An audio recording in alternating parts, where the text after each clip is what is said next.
strong bot lane support, just an absolute CC monster, followed by a Nunu and a Vladimir ban. Yeah, and we saw the amount of work that a Nautilus can do in the support role. Immensely tanky, does not take damage, and can initiate from half the map away and allow what was in this case a Kalista to come and do damage. Definitely get rid of that hero. Yeah, some of those initiates were very beautiful. Coming in, just getting the free ultimate and essentially stopping Cog in his tracks, basically covering an entire lane's worth of distance. Now following up on that, Sion is a last champion ban from Best Players Ocean. Yeah, Relia and Sion have been banned since game 1. They were definitely not wanting to be a part of this game. No Sejuani ban here from Best Players Ocean, given how much work it did last game. We can see the Orianna in response here, but Best Players Ocean a first pick, and Jakey does play Sedge. Oh, but it looks like Chippies is going to be locking in that Hecarim. Must value that much higher than the Sejuani. Chippies, good Hecarim player if I'm not mistaken. Now, Chippies is definitely good on that Hecarim. I'm a little bit surprised that they opted towards the Hecarim opposed to the Sejuani. We did see a very strong Hecarim in game 1 though, carrying the game from Christmas trees. So yeah, definitely. Either way, they took away a strong champion, but we'll see what the response is here from Sudden Fear, what they'll take to get back at the Hecarim pick first. Well, you got to think that since Gragas is available, BPO might be okay with giving away that Sejuani and settling from the Gragas, but like you said, where attention is now focused on what Sudden Fear will pick in retaliation. They're hovering over the Lulu, worked wonders for them in the first game, the Sejuani wonders in the second game, and it's no surprise that both of those champions are locked in. Definitely not surprised by either pick being locked in right there, though. The Lulu being picked may well be top, may well be mid. We're not entirely sure just yet. We have seen mostly mid in this series with the Lulu, but up against the Hecarim, I would be surprised if it is top. Yeah, it looks like Velko is probably not going to be played here, but hovered over Ziggs. Ziggs we've been wanting to see in this tournament so far. He's such a strong mid laner at the moment, so it will be interesting to see if he gets locked in. A better version of Xerath. Well, that's the argument that we've been having, yes.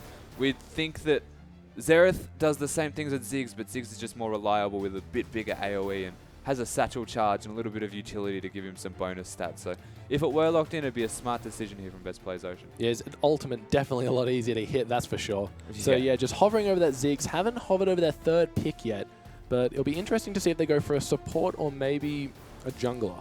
I wouldn't be surprised if they even just went for a Kalista out of nowhere here just to try and take it away. Instead, they're going to go for the Thresh. And not a Rek'Sai, it is a Gragas. No, the Rek'Sai, we saw Rek'Sai doing a lot of work yesterday and then getting banned out for the remainder of it, but not being selected here as Gragas and Sejuani, the two highest contested junglers currently, both being picked up. So the jungle pressure this game is going to be amazing from either team. And an extremely good draft so far from Best Players Ocean. They've got three very strong heroes, taking a Thresh away from any chance of having part 2 on that Thresh. I don't think we've seen him play it just yet, or was it in game 1? I'm not 100% sure, but Thresh, you can't say more about Thresh. He's such a staple support, basically the benchmark when it comes to supports. If you want to be a top tier support, you have to know how to play Thresh, kind of like the Lee Sin for the jungle of old. Yeah, he does it all, and having the Gragas to back it up and the Hecarim, both immensely strong. They're going to do a lot of work in their respective areas. Hecarim in the top lane, of course, Gragas in the jungle. It's going to be very hard for a Sejuani to be able to brawl if they do meet each other one-on-one in the jungle. Yeah, and looks like Siva and Kennen going to be hovered over here. Could this be the fabled Kennen support, or maybe even top? It may well be the Kennen support, but we've seen Kennen mids, we've seen Kennen tops. You can't really make the assessment just yet until the rest of the team is picked. And with the Lulu hovered, it could still swap out at any lane. Now, if that was a Kalista instead of a Siva, I'd be so sure. I would bet my money that that would have been a Kennen support. But with Siva, not 100% sure. Kennen's such a versatile champion, can go in many different lanes. We used to see him ADC back in the day. Yeah, we did. And not to mention that they have picked the Thresh though, so picking the Kennen may well be the support. You've got the Siva to enable extra move speed for you to use that lightning rush and get in and engage a lot easier. There's no Janna to knock you away. Yeah, There's no counter to your engage right now.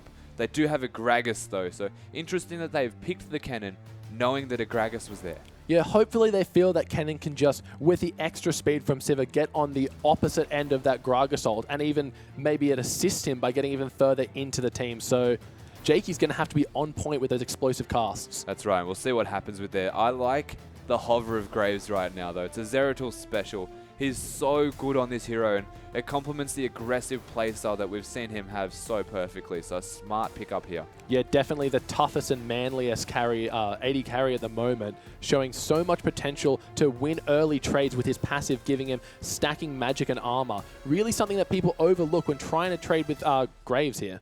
Yeah, that's right. And if he has the 10 stacks up, it's very hard to actually out-trade him regardless. Yeah. But you are Sivir, and you do have the spell shield, so the buckshot not going to be able to do a whole lot in laning phase if you're up against the Sivir. So we'll see how he goes. Yeah, the buckshot kind of predictable, has a really good sound cue, so you're able to get that Sivir spell shield rather. And even if she wants to mana the smoke screen, pretty easy to predict as well. Yeah, very much so. You can quite easily get some mana back at any stage you would like if you're Sivir. But then again, we shouldn't really be saying that you're spell shielding a Graves Buckshot when there's a Thresh in the lane, is there? That's exactly right. A little bit scarier is the death sentence coming out of a bush. We went on with a bit of a tangent there, but as Cassiopeia is locked in for the mid lane of Sudden Fear, that will confirm our suspicions that it is a Kennen support.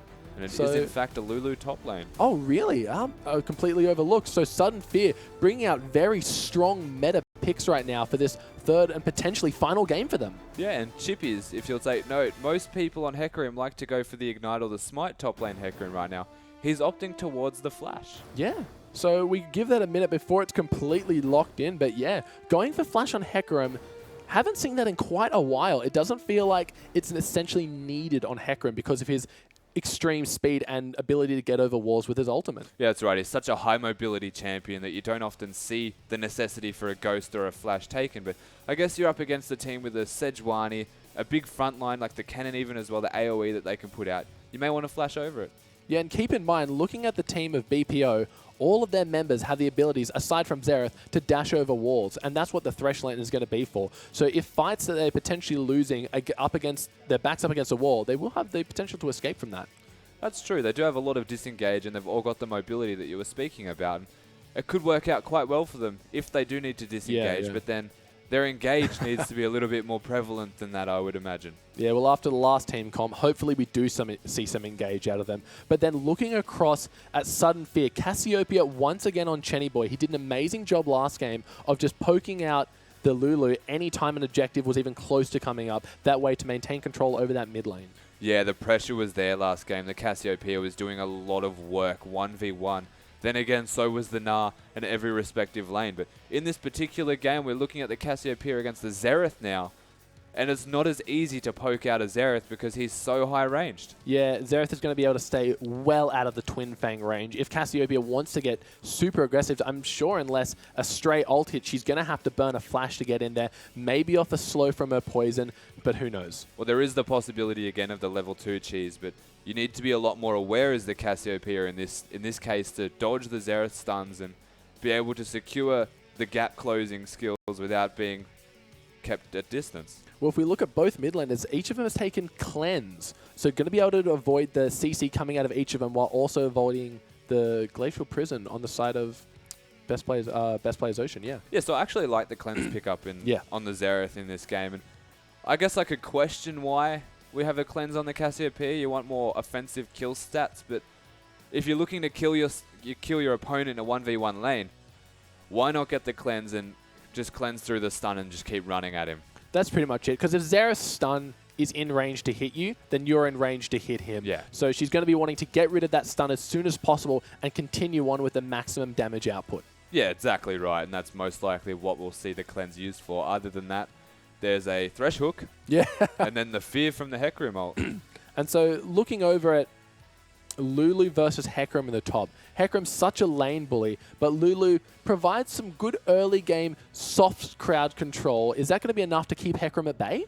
It'll be enough to at least attempt to poke him out of lane early. You've got a lot of pressure as Lulu level 1. You've got the Pix auto attack bonus damage. It's going to help a lot. Hecarim starts with his Q, so Rampage, and doesn't actually have the sustain that he would like yet. So there's a chance that the Lulu could push him in and deny a bit of farm, but once the Hecarim gets rolling, once he starts getting, say, a Spectre's Cowl and has some magic resistance, he'll be perfectly fine in that lane. And I would almost say in a 1v1 situation, Hecarim will outscale Lulu by 15 to 20 minutes. Yeah, he did also take Ignite, so he is going to be looking for those fights, not the Flash, which is pretty much unnecessary on Hecarim. And then in the bot lane, we have Kennen. I haven't seen a lot of Kennen paired with Sivir. I know Kallista's like to throw the Kennen right in there so the Slicing Maelstrom can be activated immediately. How do you feel that this will work with Sivir? Well, I guess the difference with the Callista Kennen combo is that you're looking to throw them in so that you can crowd control and lock them in place for as long as possible so that you can get Ren stacks. Yeah, of course. Now with the Sivir, it's going to be a little bit more on just doing damage in combo with the Kennen. Kennan's going to have a much bigger impact on that 2v2, and he needs to be able to stay in there and not just lock them down, but do a lot of damage himself. Yeah, Cannon does have quite a long auto attack range, despite being nerfed quite a few patches ago when he was running rampant in the top. But being able to get those Spell Thief's Edge procs pretty sufficiently, and yeah, the W bonus does a lot of damage and can catch you off guard with the passive stacking up for a stun. Yeah, very underrated support hero would be Cannon. The fact that he can sit there and at a safe distance throw out shurikens and at least get some passive gold if the lane's not going well for him.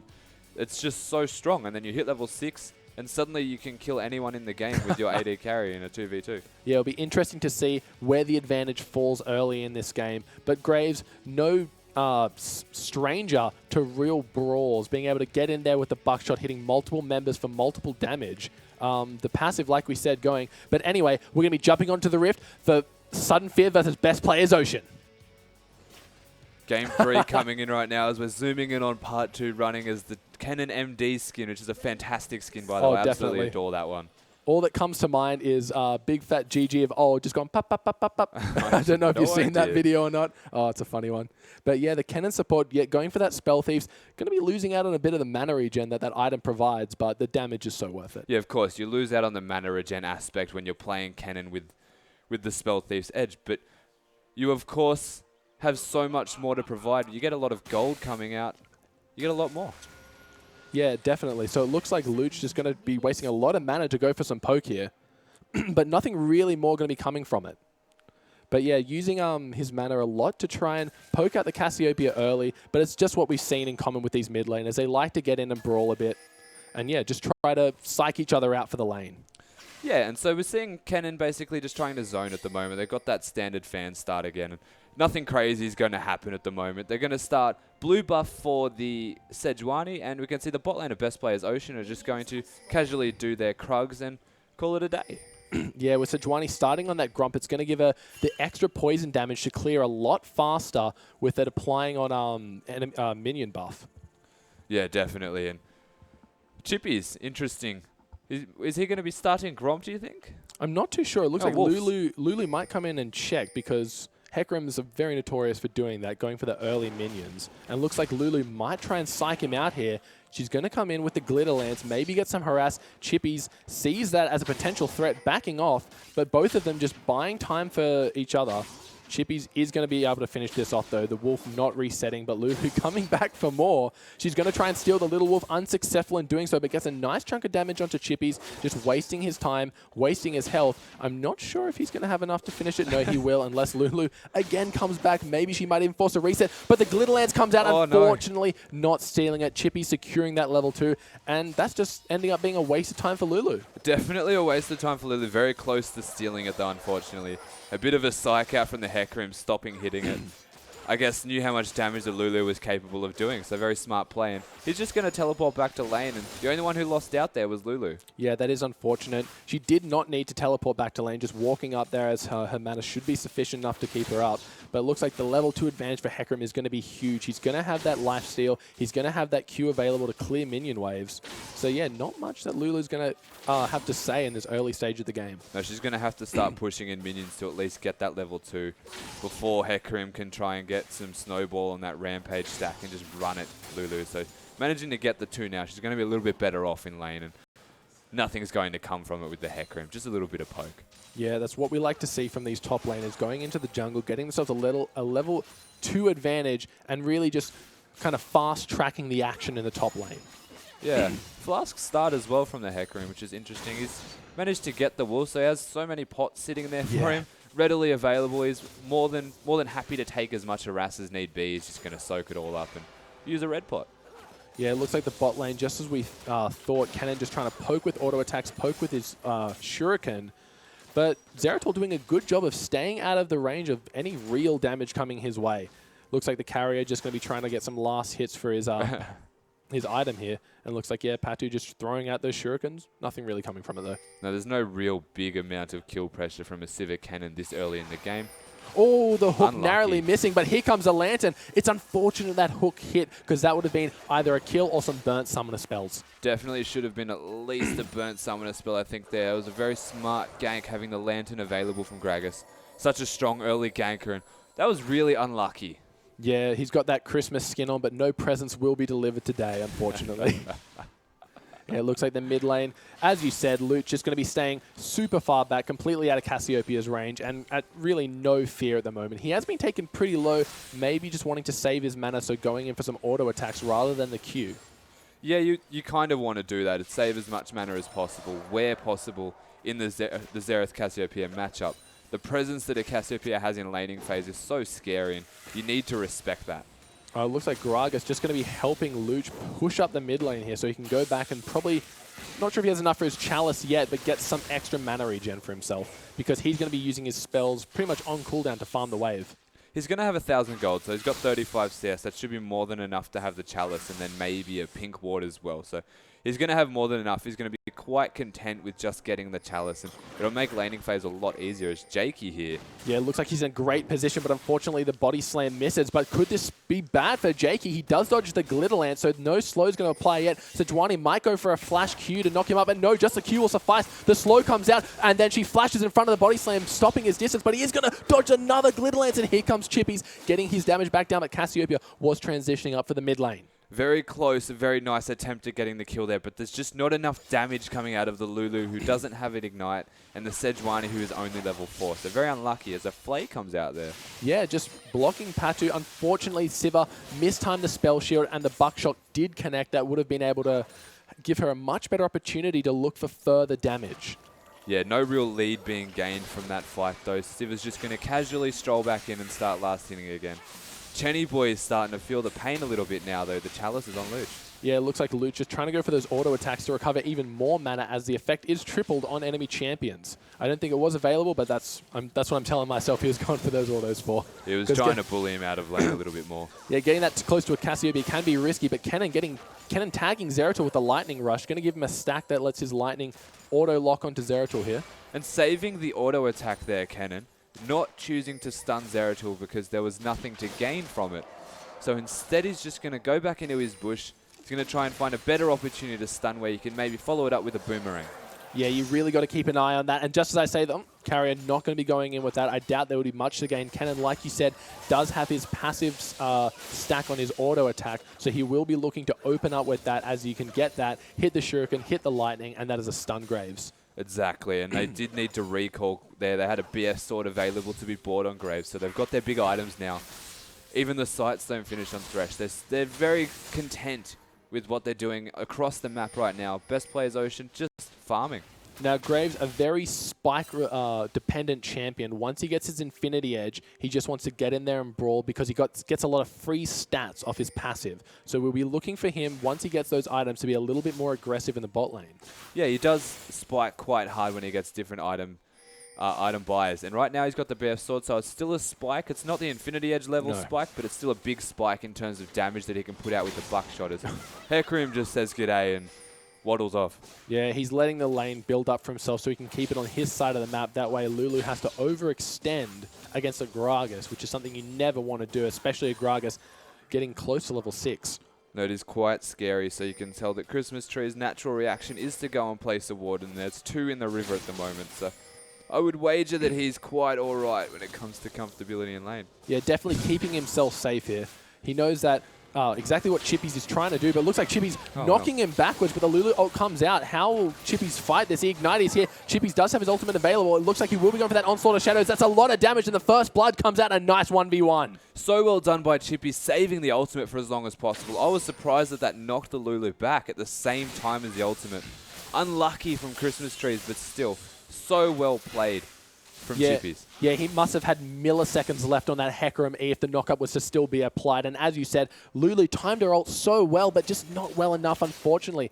And we see maybe a bit of a comeback here. Well, not really a comeback, but a nice edging out the early advantage. It's a strong lead that's going to go in favor of Chippies. And we said at the start of the game, it feels as though the Hecarim starts to outscale what the Lulu can do in laning phase. And that's only going to make it better and better. Yeah, Luch not on much mana here. He's going to get completely poked down by Chenny Boy. Chenny Boy just darting around the tower, but not going to have enough to finish off Luch, as he does have to flash. That was really great positioning of the poison there to block off his escape. A little bit of a stutter from Chenny there, not opting to just directly do damage, but kind of kite back and forth when the stun wasn't available from Xerath. He had used it prior, so I think there was a chance that he could have killed him, in fact. Definitely dodging a stun that wasn't there, but it looks like Gragas is waiting in the wings, maybe wants to go for an attempt on Chenny Boy's life if he can get a little bit lower. Luch staying around, wants him to overextend a little bit. The ultimate not available from Cassiopeia anymore.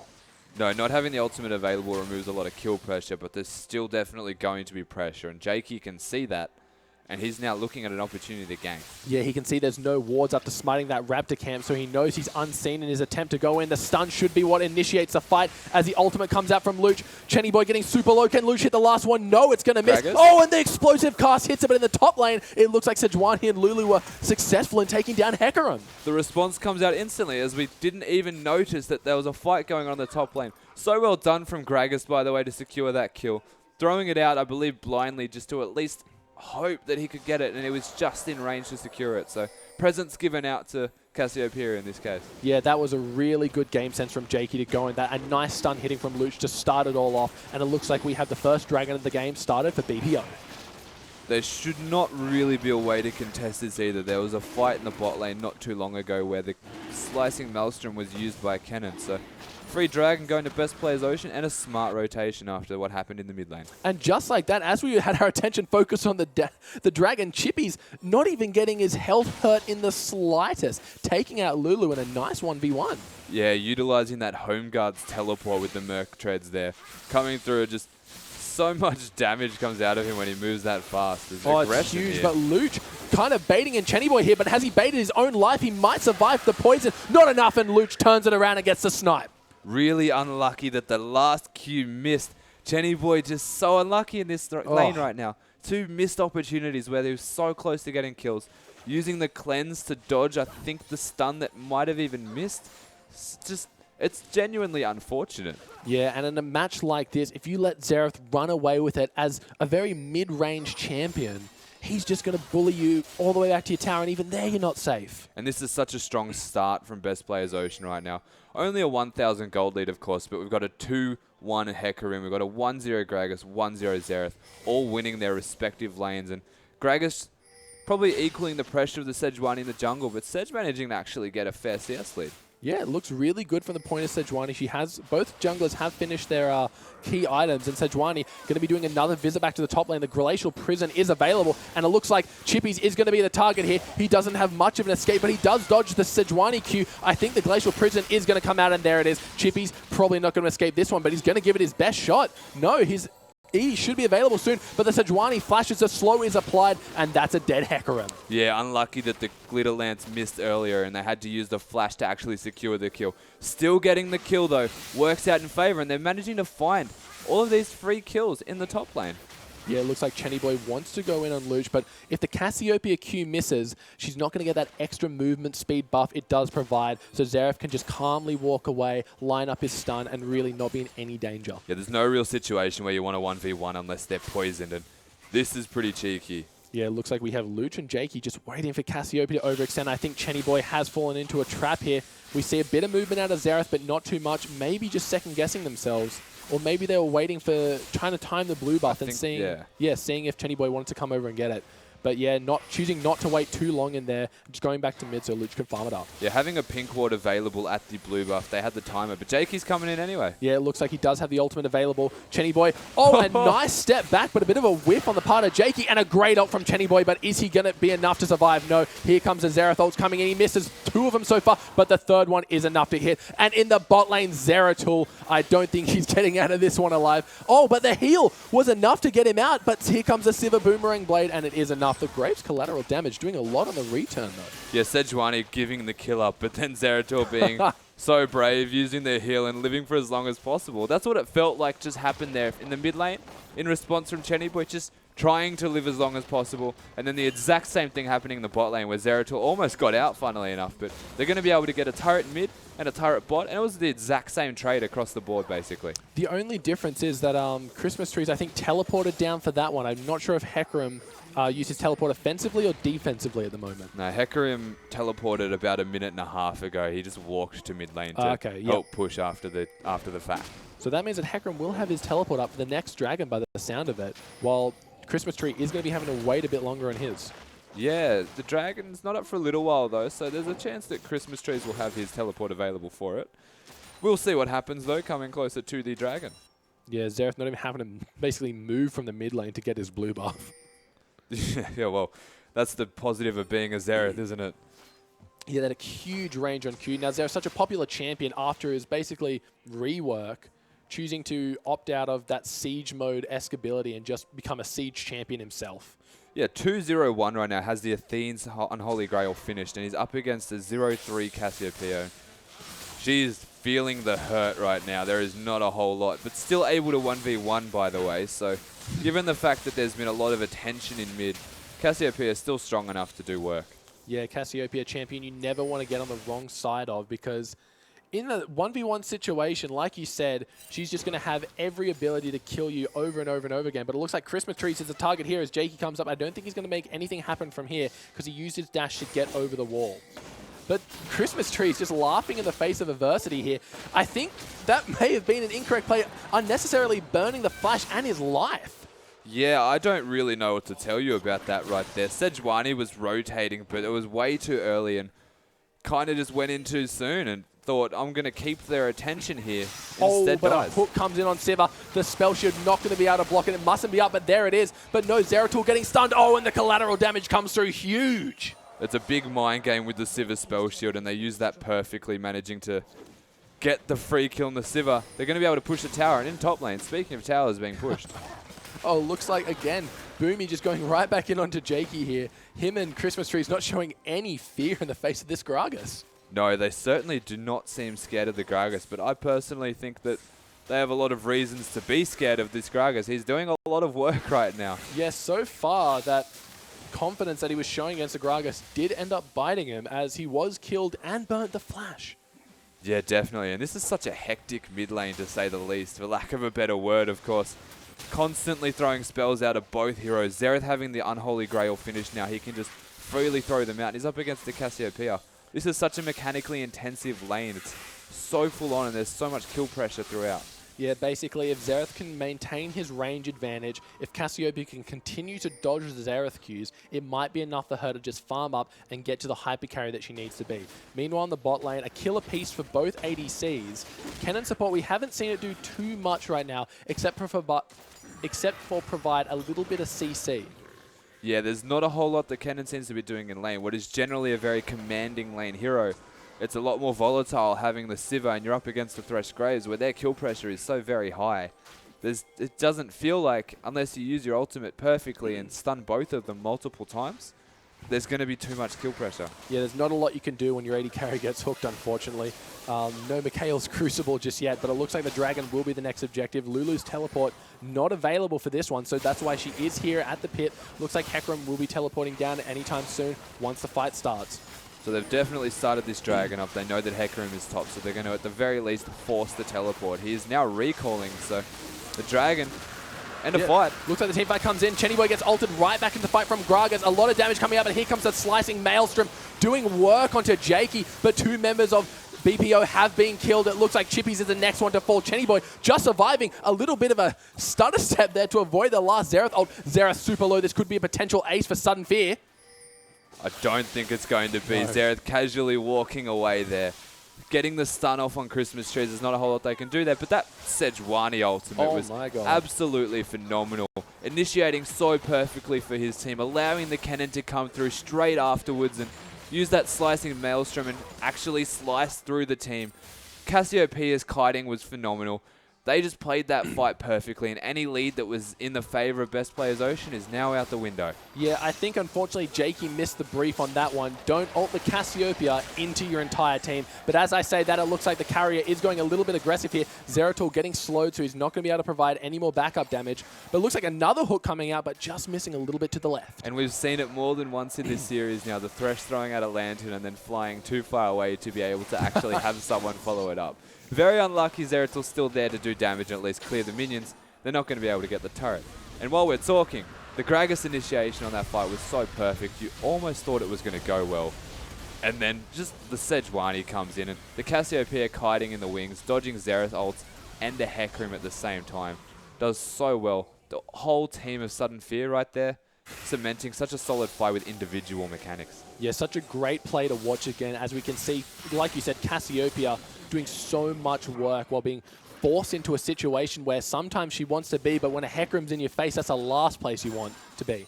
Exactly right. And given the fact that she was in the face of a Hecarim, still managing to kite so efficiently is so impressive to note. Yeah, definitely. It looks like Siva has got her Infinity Edge, and Graves looks like they're basically sitting on the same items each, but Graves not having as much of an impact as the Siva ulti. Yeah, so the reason they weren't really doing too well in the 2v2 matchup is more so to the fact that you don't have an offensive ultimate like you have from the Graves as collateral damage. So you've got the Siva ult, which gives move speed and enables the team to do a lot in team fights, but when it comes to the 2v2 lane, you can see the Thresh and Graves just have more raw damage because they've got an extra offensive ultimate. Yeah, definitely, but it's hard to do anything offensive when you're completely stunned by the likes of Sejuani and Kennen. So it's going to be interesting to see if they can play a little bit more defensive or be able to dodge either of the two ultimates. Yeah, they're going to need to utilize that Sivir ultimate to actually enable them to engage in fights. And if Sejuani continues to do what we just saw, it's going to be very hard for them to come out ahead best players Ocean and win a team fight. Yeah, the Cannon Flash is available, so be looking for that to start off the next potential team fight if Sudden Fear feel like they have the advantage and want to pressure an objective. Well, there's still a 2-0-1 Xerath to speak of right now, and there's a Trinity Force finished for the Hecarim. That is true. Very, very scary are both of those champions right now, and though we've been saying that the team fight that just happened went so well, they're still ahead in gold, best players Ocean, only by a marginal amount. Still ahead though. Yeah, we definitely can't ignore the rest of what's happened this game, as best players Ocean were in the lead for pretty much everything up until that team fight. So they're still going to be about even after that. So it will be interesting to see how they can maintain, get that lead back into their favor. A lot of these fights are going to come down to who has more impact from the top lane. We've got the Lulu, who's going to be more utility-based, and the Hecarim diving in the back line. Depending on how they both perform in their respective teams for their fights, will really dictate how they actually perform as a 5v5. Yeah, speaking of 5v5, it looks like we have all 5 members of BPO kind of grouping up towards this Baron, maybe trying to get control. It's only 21 minutes in the game, so Baron only been alive for about a minute and a half, but it looks like Cassiopeia just showing how much raw damage she can output if you overstep even the slightest bit. Yeah, Cassiopeia cementing her position in the bush and saying, you're not getting wards in here because this is where I am. And doing a lot of damage, even though 0 and 3, behind in CS by in excess of 40, still having such a strong presence on the map. Yeah, Cassiopeia has a lot of good base damage and her skills scale quite well with ability power. She has finished her Archangel stuff. It looks like she will be going for the Void next. The Void stuff will be giving her a nice spike of damage as it just obliterates the enemy's magic resistance. I wouldn't be surprised if that is actually a Rylai's Crystal Scepter instead as well. Given that what we've seen last game was the build. Would not surprise me, but Void Staff would also be a good pickup. They don't have enough resistances really, besides the Hecarim at this stage, and soon to be the Thresh to really warrant a Void Staff just yet. That's a fair point to make, as the Rylai's Crystal Scepter provides so much extra utility for Cassiopeia, but how much utility can it provide in a 4v1? The ultimate not hitting anyone. Jenny Boy just not in the right place at the right time. They're going to be gifting that one over to Zeratul. Free kill to Zeratul. I guess there is a Santa Gragas on the board. Presents are coming left, right, and center. It's just caught out of position with her pants down, Cassiopeia right there. But Sudden Fear answering the correct response, taking a free tower in the mid lane. A happy trade, I'm sure, for Chenny Boy. Yeah, definitely questionable almost that there was a free tower readily available. Sending 4 people in the bottom. Cassiopeia was out of position, granted, but just gifting a free turret back in response it's interesting to say the least. No, the teleport gets cancelled and looks like Christmas Tree is getting a lot of damage put on him. I think he was teleporting bot to stop Graves from getting that tower, if I'm not mistaken. Yeah, he was teleporting bottom. Graves not going to get the tower regardless. So the teleport wasted a lot of damage onto Christmas Trees, but still Gragas, knowing that they have their attention set, Graves rather, knowing that they have their attention set on him, backs off smartly. And a lot of damage doesn't even quite cover how much was actually just dished out there. It was ridiculous. Having that death cap finished now, have had it for a while, in fact. Even a bit of gold backing up the Xerath now. 1,200 gold just sitting there. Going to be able to buy whatever they like, basically, at this stage. The Xerath's going to be a big, big factor in coming team fights, especially if they fight for this dragon. Now, unfortunately, again, Lulu does not have her teleport available for the dragon. So Sudden Fear are going to be having to get all their members down here, but Hecarim is in the base.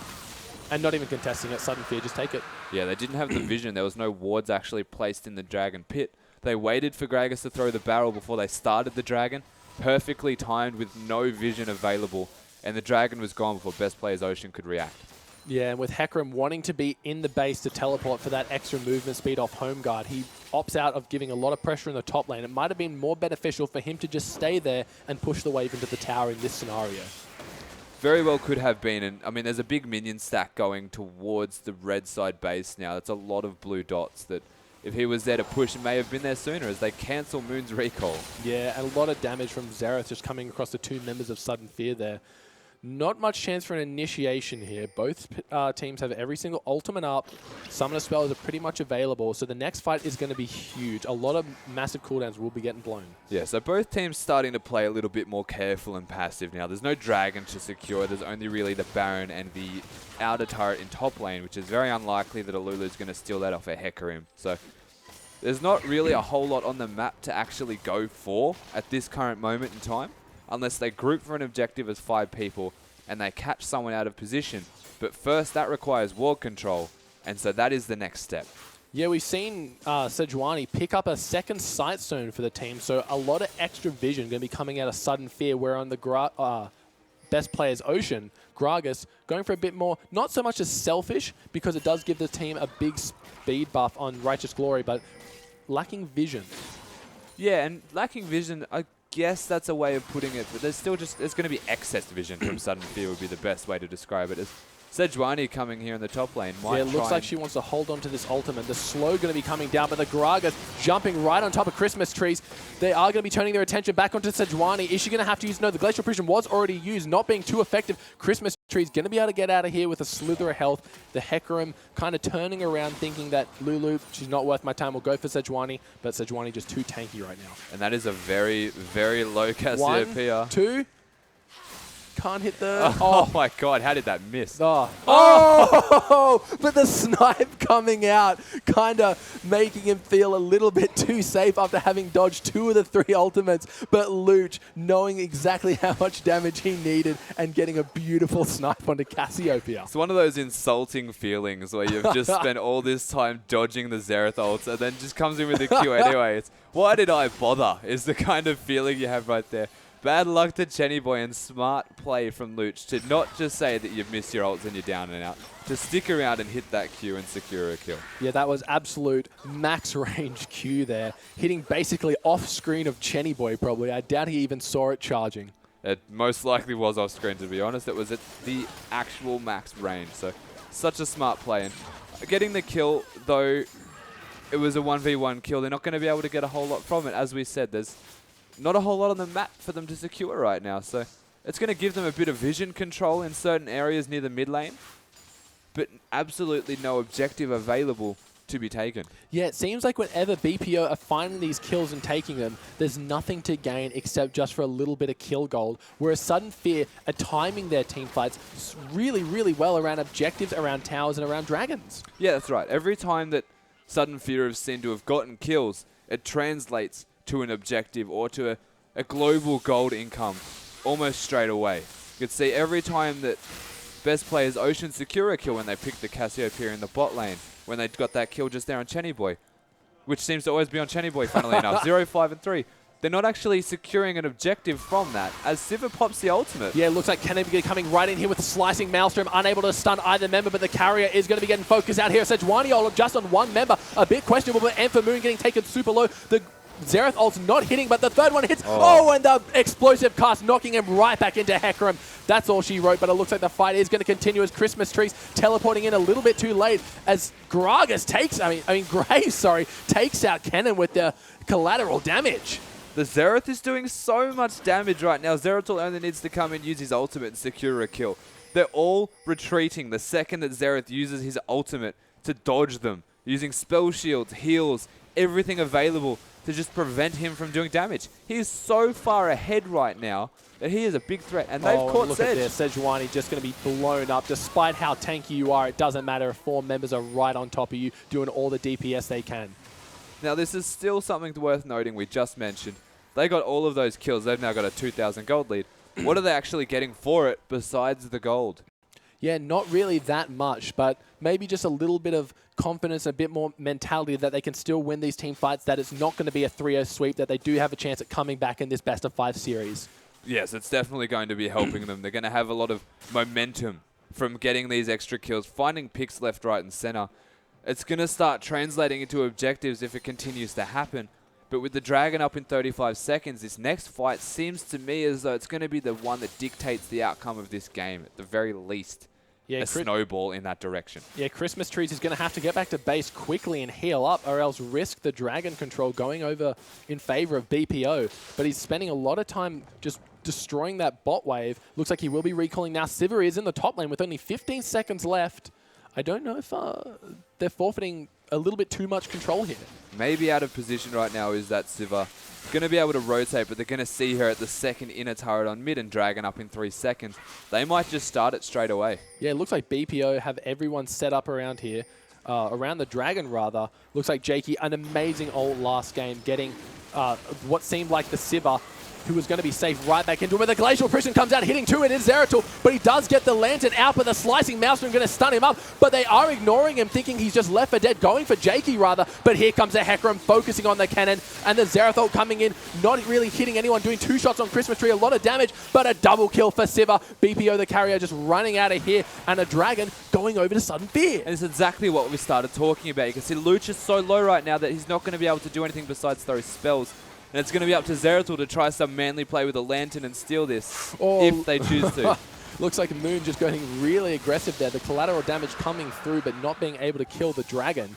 And Kennen pretty much zoning the bot lane from BPO by himself. Even Hecarim coming in there, he was able to survive that, and it looks like they've turned their attention to the Baron. Exactly, and the Hecarim's not going to be able to utilize that move speed bonus because you have to walk through the Slicing Maelstrom. He zoned the Graves and the Thresh away. And then the rest of Sudden Fear just focused on Jakey and Luch and managed to get a free kill over there. Translate that, they can rotate and do so much more damage with Jakey down. There's going to be no more displacement tanks. Hecarim was zoned, and they just changed their focus to the Dragon. And the one time a team fight goes in favor of Sudden Fear in the past 10 minutes is for a Dragon. Yeah. And it happens every time. They're playing their timers very, very well. So we're going back to the Dragon fight, and you can see exactly what we see now. The Kennen ult zones the 2 bot lane, and even the Hecarim comes in, has to go on the Kennen. Lulu, to be able to help him with the focus of the ultimate, gives enough time for M for Moon and the rest of Sudden Fear to pick off the Gragas, and Xerath left at the back licking his wounds just to use that ultimate and try and secure some kills. The Dragon is essentially free and goes to Sudden Fear. Yeah, they tried to go for a nice little bush strat around that Baron because that would have been what BPO were thinking, but they took the smart route, taking it a little bit safer to the left. The wards from Sudden Fear are amazing right now. Just about 6 or 7 wards just around the Baron pit itself. Excessive warding, I think you're correct. Excessive warding, but there's nothing else to take because the Dragon's down. So perfect warding, being able to control the entire area. If they go in for a ward, if they see Best Players Ocean place the ward, they're going to know exactly where it is. They're going to kill it straight away, and they're going to continue to deny that vision. Yeah, just like that, as you mentioned it, a pink ward is spotting out a vision ward. And looks like not too much going to happen here. Baron is probably going to be the next objective for both these teams after a team fight. The team fights seem to go, every second team fight seems to go in the favor of Sudden Fear. But that's unfortunate in the favor of Best Players Ocean because every time a team fight goes off, an objective is secured. Now we're 33 minutes into this game. The gold is dead even. Well, there's 100 gold difference, which is not even worth mentioning almost. 12 to 11 in kills. 3 to 4 in turrets. There's marginal amounts of difference between them right now. The only real difference is 3 Dragons to 1. Yeah, and that's going to play a very important role in the next 12 minutes or so with Dragon 4 and 5 coming up. We will see if Sudden Fear can contest those Dragons, get themselves a 5th, and really cement their win conditions. And this seems to be the trend, is getting 5 Dragons, or at least focusing fights around that where Sudden Fear show their strengths. Maybe they can push that into a win condition for them. They've now got 3. They've got that extra move speed bonus. They've got the % damage bonus on champions from the first Dragon. They're sitting quite pretty when it comes to Dragon buffs, but they need to really be careful of Luch's Xerath damage. Yeah, that movement speed buff is going to be huge on Cassiopeia and Kennen, allowing them to get right into the range a lot easier, not solely relying on the Sivir ultimate. That's right. Kennen having that Righteous Glory is going to help a lot when it comes to engaging and utilizing follow-up for the Sejuani ult, which is already, as we've seen, doing so much work, hitting the Zeratul, and I think the fight before hitting all of the carriers as well. So if it continues in that trend and they force fights in places where best players Ocean need to face check or at least be forced into a choke point, it's going to go so well for Sudden Fear. Now, if you have a look at where the kills have fallen, Sejuani having 5 of Sudden Fear's kills and Siva having the remainder, basically the majority of the remainder, where on BPO, all the carries have the kills. The top laner, the mid laner, and the ADC. Yeah, it's a very good point. There are kills where they need to be right now on the carries of best players Ocean. There's a 3,000 gold lead for the Xerath, for the Xerath over the Cassiopeia. Massive amounts of gold in favor. That's the only real discrepancy between them all right now, because Sejuani has a lot more gold than a Gragas. Yeah, and Sejuani going to be proving to be so key in these team fights, because once the Glacial Prison is down, she is able to continuously slow them, slowing everyone she hits with her passive. So that's going to be huge for kind of cleaning up after a team fight, making sure your members can escape. Yeah, definitely. And it's going to be so important coming into these next fights. I guess Dragon is the next talking point of the game, up in a minute 30, so there's going to be a lot of time for them to set up and do their thing, prepare for it. You can see a Pink Bomi taking that pink ward and walking away into the Dragon Pit as Gragas just says, get out. Yeah, it looks like this game has been dictated by the Dragon fights. Sudden Fear aren't really willing to commit to fights that don't result in objectives, as we've seen throughout this game. And once again, getting nice ward control down a minute before the Baron spawns. Christmas trees again, just pushing out the lanes, going to be recalling. The teleport is available for both top laners. Yeah, they're very close to having that Luden's Echo as well as the Lulu right now. 830 gold should be enough to buy that just in time for the Dragon fight. Big item spike coming in right on time. We've got the Randuins and the Locket for the Sejuani. All the big items coming out. All we're missing is that finished death cap on Cassiopeia. Yeah, just look for Kennen to do exactly what he did last fight and zone the important members while they split the fight in half. And even if they're going for the tank line, he's cutting off Zeratul and the carrier. That's so much damage in CC just completely not available. Yeah, if you can, basically as Kennen, if you can zone one carrier away, and you've got the Thresh who's always going to be with the Zeratul in particular, if you can do that again, that's 2 out of 5 people that are going to be hitting you, and you're not the one that they want to hit at all. And if you look at Kennen's build, he is quite tanky with a Righteous Glory, a Giant's Belt, and the Sightstone just giving him that raw health stat, making him look tankier than I'm sure he is. It's definitely not that tanky when it comes to effective resistances, but health is an effective resistance in itself, and the more health he has, the longer it'll take them to kill him regardless. And it looks like the fight has started. A flash from Cassiopeia into a Glacial Prison. They're slicing Maelstrom in the backline. Looks like Jakey is going to be able to take out Lulu here, but Chenny Boy getting taken out by Chips here. It looks like a really good fight. It looks like Kennen's coming back in, trying to stun the majority of the members, but Lucia's still alive. The stun finishing off Siva. I don't think Bomi is going to be able to get out of this one. Kennen was taken down on the back line of this fight, and Bomi just going to get hooked and finish off an ace for Best Players Ocean. Fantastic fight there from Best Players Ocean. They're going to ignore Dragon. They're going to go straight to Baron. Played perfectly. Sudden Fear initiating that fight with the Flash Cassiopeia ultimate. You wonder why that actually happened now. That's the champion that's not doing a whole lot of damage for the team right now. Going into the back line, Moon did a lot of work, but it was not going to be because Luch just came back and absolutely decimated them all. Yeah, it looked so good at the start with Pink Bomi going in after the Cassiopeia ult hit and getting a nice Glacial Prison. The Glacial Prison, the slicing Maelstrom across a few members, but obviously it wasn't enough as Luch stayed safe and did what he couldn't do the other Xerath game and just poke from afar. Exactly. He's 6-0-6 right now. This Xerath is a force to be reckoned with. He is massive, and you can see how much damage he's doing compared to his lane opponent of Chenny Boy, who's dying very quickly and having to use all of his effort towards staying alive while the Hecarim hits him, while Luch is just freely sitting at the back doing absurd amounts of damage to the enemy team. Oh, but Chippy's walking right into a Cassiopeia. Not as much damage as Chenny Boy would like, but the fear comes through and looks like Chippy's in the backline. The Xerath ulti coming out. A lot of damage onto Chippy's. Can we see a slicing Maelstrom come through? Not just yet. Pink Bomi's in the middle of the fight, getting taken really low. Oh, but the Graves ult just doing so much damage in the backline. But Kennen and Siva picking up a kill. Graves a double. Xerath finishing off Sejuani, and Kennen just going to be running out of here, but running away from a Hecarim. But with the help of Lulu, that is enough. They managed to have another team fight right on time, Best Players Ocean there. Fighting for the Baron first, fighting for the Dragon now, and it's going in their favor. Finally, a fight for objectives are working out in their favor. And Zeratul is one of the most manly players I've seen. Yeah, look at this, just getting right in between those towers. He does have the Baroned up minions helping him push. The closest member to being alive, 17 seconds on Chenny Boy. This could be an inhibitor turret going down. And this just came out of nowhere. When it started to feel like Sudden Fear were getting a bit of control, one mistake, one decision to say, now we fight, has completely backfired. And the carries from Best Players Ocean are doing a lot more damage than the carries from Sudden Fear now. Yeah, Luch is doing exactly what a Xerath should be, completely untouched in the majority of these fights and being able to snipe away the players at the back. It's just so much damage, and there's so much to focus on in the thick of these highly chaotic fights that the last thing you're looking for is that red outline signifying where the Xerath damage is coming from. Yeah, it's the least of your worries almost, given the fact that you have a Hecarim running around being a helicopter in front of your face, and even Zeratul being in the front line, just doing what Zeratul does. It's so scary having to be against a fed version of the Best Players Ocean comp, and that's exactly what they are right now. Yeah, they're looking really strong towards the 40-minute mark of this game, just winning out on 2 team fights, getting themselves a Baron and their second Dragon. Now we're looking at a 6,000 gold lead in favor of Best Players Ocean after those 2 fights. It's going to start hurting more and more as time goes on.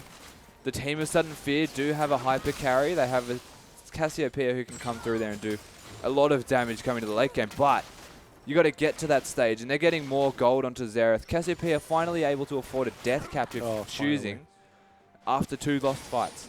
Yeah, as we saw, she was able to get her initiate onto Chippy's, doing a lot of damage, but just not enough, as Chippy's just man-moded and went straight into the fight.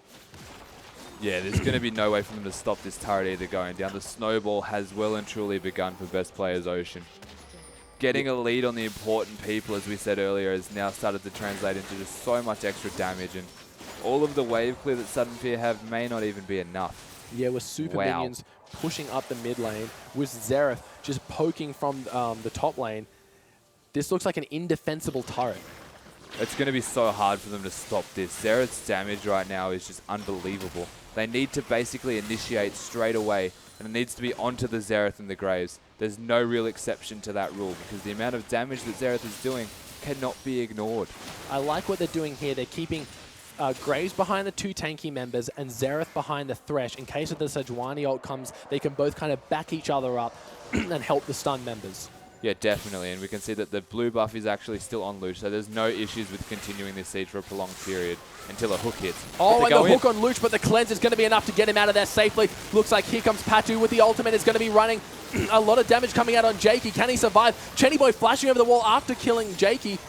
Will they be reinitiating this fight? Carrier did flash over to try and get a play, but it's not going to be enough as 1 kill goes over to Sudden Fear. Wow, they lived. Yeah, wow. Yeah, that was actually quite well done. The initiation was good from the Sejuani, but it was instantly cleansed by Xerath. So it kind of negated most of the engage, and they still ended up getting a kill for their troubles. They got Jakey for nothing. Yeah, that was really, like I said, even though I said indefensible turret, they seemed to prove me wrong. Even though it looked perfect with Luch cleansing the Sejuani ult, getting right in the back, Kennen having to delay his slicing Maelstrom after getting knocked up a few times by the CC. But yeah, Jakey maybe going a little bit too aggressive, and Siva, so much damage coming out of her right now. Well, the front line of Sudden Fear are not to be ignored as well. The amount of damage that they are actually putting out as tanks is kind of weird. And they're able to sit in the front line and be a pest to this Xerath, who can't focus all of his attention on the carries. Having to go all the way back out of the fight just to use his ultimate, just to have a presence on the carries of Sudden Fear, is really what allowed them to get out alive in that fight. Yeah, it looked really good at the start, but things just went awry towards the end of the fight. So the Baron going to be up in a minute and a half. We saw Sudden Fear just over there clearing out the wards. Currently, I think Best Players Ocean are going to have the ward advantage, as right now they are still a considerable gold lead, still a considerable more map presence. And a lot more momentum. Yeah, definitely. Which is, I think, the key factor right now. The gold lead is massive, but we can tell that the team comp of Sudden Fear can still win team fights. There's no cleanse available for the Xerath right now. There is definitely a Sejuani ult available, and there's no way for you to negate that now. So it's going to be quite scary. Dragon in a minute 30, Baron in a minute. What will they choose? Yeah, so since BPO were able to get that last dragon, the 5th dragon isn't an objective that will win them the game right now. The Baron, though, probably going to be more contested as it provides the stats they need right now rather than in another 6 minutes. Well, having a look at the map rotations, we can see that best players Ocean are focusing a lot of their attention around the Baron, whereas Sudden Fear are focusing a lot more around the Dragon. So the priorities seem to be a little bit different at the moment. We'll see how they both react given the buffs are both spawning fairly similar times. Yeah, Sudden Fear should be a little bit confident after the fight they just had, but it seems like they don't want to take a Baron fight and are just more inclined to get the Dragon, but it looks like a fight might be starting. No vision, though, for Sudden Fear except for in the Baron pit, but I think Gragas is clearing that out as I speak. Not too much going on, just Thresh and Xerath backing off. A push in the mid lane. The inhibitor has respawned. They see Graves in the top lane. They might just go for a brunt force push down the mid. Definitely a viable option. The rest of the team have started to rotate. Graves is recalling now. And where's Hecarim teleporting in the back by the looks of it? He is going to teleport and then just... Here he comes, jumping straight onto the cannon. The slicing Maelstrom comes out. The Xerath ult in the background. Look for the Glacial Prison. Only stunning 2 members, the 2 tanks. But Chippy's getting taken super low and Gragas getting taken out as well. What were BPO thinking? They tried to engage, but they didn't have the team to back them up. The Hecarim got a sick ultimate off. And then you had Gragas and Hecarim in the back lines against 5 members. And that's a lot of damage coming out onto the... But it doesn't look like the fight is over yet. Christmas Tree's getting taken super low. Is he going to be able to survive this? He gets the shield off, but no. Getting picked up by Xerath in the back. Oh, Chenny Boy survived, but Xerath still doing so much damage. No. A triple kill coming out from him. Chenny Boy is on the run because Luch has so much range in the flash. No, narrowly missing there. Oh my God. But it's not over yet. The ace for Luch in the face of diversity gets it off and secures his team a little bit extra time in this fight. You have to wonder what Chenny Boy was thinking right there. He had the oracles on top of his head. He could see the wards that were seeing him, but he continued to walk back towards Luch as if there was the chance of killing him. Oh, definitely an interesting decision. But well done to best players Ocean and well done to Luch in particular. 9-0-10 right now. Has not died and is absolutely carrying his team on his back at the moment. No matter what mistakes happen, there seems to always be Luch in the background just doing a lot of damage. That fight was a roller coaster from start to finish. You see BPO and you grab your hair thinking, where are the carries? The tanks are doing their job. And then you see Sudden Fear overstaying their welcome with Luch just dishing out the damage from halfway across the map. And then everything just collides and everyone dies and Luch is the sole survivor. What started as a good decision, what started as a good fight for them, then got them caught in rotation to the Baron, and in turn has given Baron, or at least the opportunity of Baron, that was a missed ward there. No, I saw that. Towards best players Ocean. That's going to be a Baron for sure, unless Sejuani can go for something sneaky. Christmas Tree's just trying to buy time. Sejuani has the potential. It's on 2,000 health. They're going to be watching the health come down. And Sejuani gets it! She gets it against 4 members and flashes out. That is amazing. And Lulu didn't even die either, so her distraction was not only exactly what they needed, but she didn't even die for it. No, Lulu's efforts were not in vain. A fantastic steal from Sejuani right now. This game is so back and forth. Every single time the best players Ocean have a lead, there seems to be a team fight that just goes back in the favor of Sudden Fear. Right now, the Dragon is available. Dragon number 4 puts them one closer to that win condition of 5. They've got the Baron buff now. For some reason, amazing steal from EpicSkillshot. Oh, and thank God he did get it. The karma wasn't there. He is able to get it against the Thresh Hook and the collateral damage. Gragas and Xerath were still walking out of the spawn at that stage. So that's 4 Dragons, a Baron, and the back and forth team fights. A 3k gold lead at this stage doesn't really amount to much. You'd call this game almost messy, but I think that's the wrong way to describe it because it's exciting. It's almost calculated messiness. They're just capitalizing on the mistakes of the other teams. The problem is they're just making so many mistakes that there is so much going on. And now you're looking at a team that's got Baron, but they're losing by 3,000 gold. What's their next move going to be with Dragon down? I guess pushing a lane? I don't know. If they push too far out without a clear form of engage, Xerath still so strong, still no deaths, basically a complete build. He's just going to be completely destroying them from afar. So they have to go for an initiate. They have to try and clear out a jungle and try and catch them in rotation. It's going to be very hard for them to push a lane and utilize this Baron effectively. All the Baron's really going to be doing is just stopping their minion waves from dying while they push them back. And I think for the most part, this Baron buff is going to be a part of getting control back on the map. Yeah, at the end of the day, they have to be counting their lucky stars that they even have a Baron's buff, that they're still in this game after such a swing in their favor from a Pink Bomi just coming up clutch in the perfect situation that he needed to. And that was exactly what his team needed at the perfect time in the game. That Baron may have been a nail in the coffin, in which case it's given them another lease on life, another opportunity to come back into this game. And they've been given so many opportunities already. Why not one more? And it looks like they will just be taking the crab for their troubles. Not too much to gain here, but they do have a nice wave forming in the top. And I think they want to go give the minions that extra steroid they need. Yeah, they're going to be able to push this wave in, but best players Oceanic here. And they may have something to say about this. They might be looking for an engage. Gragas is in the bush. Yeah, Sejuani has walked up a little bit too far. But Gragas hitting 3 members back into the team. Chenny Boy getting taken extremely low. Hecarim going to be on top of him, but he flashes over the wall. The slicing Maelstrom doing enough. Luch killing one. Lulu killing Hecarim. I think Chenny Boy's going to fall from Graves. Yes, that is correct. And it looks like Sudden Fear in full retreat. Only 2 of them managed to go down there. Pink Bomi is so very low. They're going to be able to push the wave, and they might be able to just actually take that open inhibitor in the mid lane instead.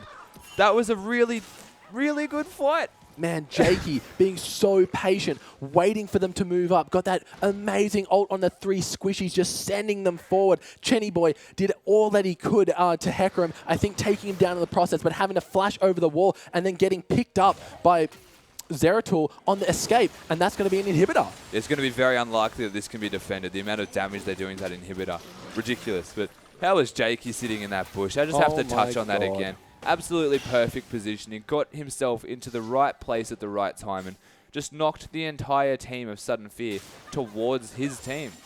Yeah, you look at the score and you think that Luch just has them on his back right now, but everyone in this team is stepping up when they need to and doing exactly what they need to stay in this best-of-5 series. They want that spot at the OPL, and they're going to go down fighting. They've managed to put themselves into a commanding position again. They've just won a team fight. They've just got the mid inhibitor. But again, there's no real objective past that for them to take. They can try and siege top lane or bot lane. There's no Baron or Dragon just yet. So it's coming down to all about ward control and vision control and map control all over again.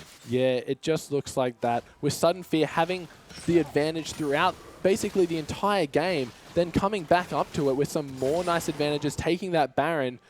But yeah, I don't really know what to say right now. It's like the next team fight could probably mean the game. Well, we're in the calm before the storm, to say the least, at this stage. There's nothing really going to happen. Sudden Fear know that they're not going to look to pick a fight just yet. There's no flashes on most of their team except for the Siva McKinnon. Sejuani has the ultimate available. Flash is almost up now, and that's going to help a lot. But it's still, without Cassiopeia having Flash, I feel like it's a really dangerous position to be in, having to dodge all of the Xerath ultimates, having to dodge the Hecarim.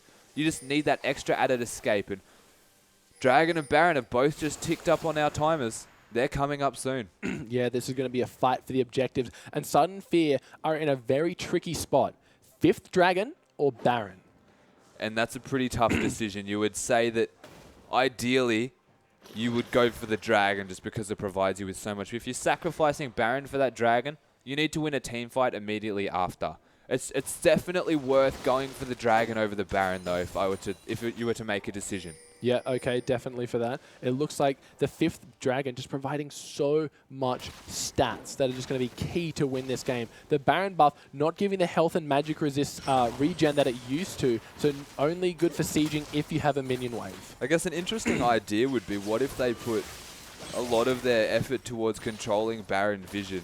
Yeah. And then instead of doing the Dragon, because it's only the 3rd Dragon for Best Players Ocean, they just got a free Baron.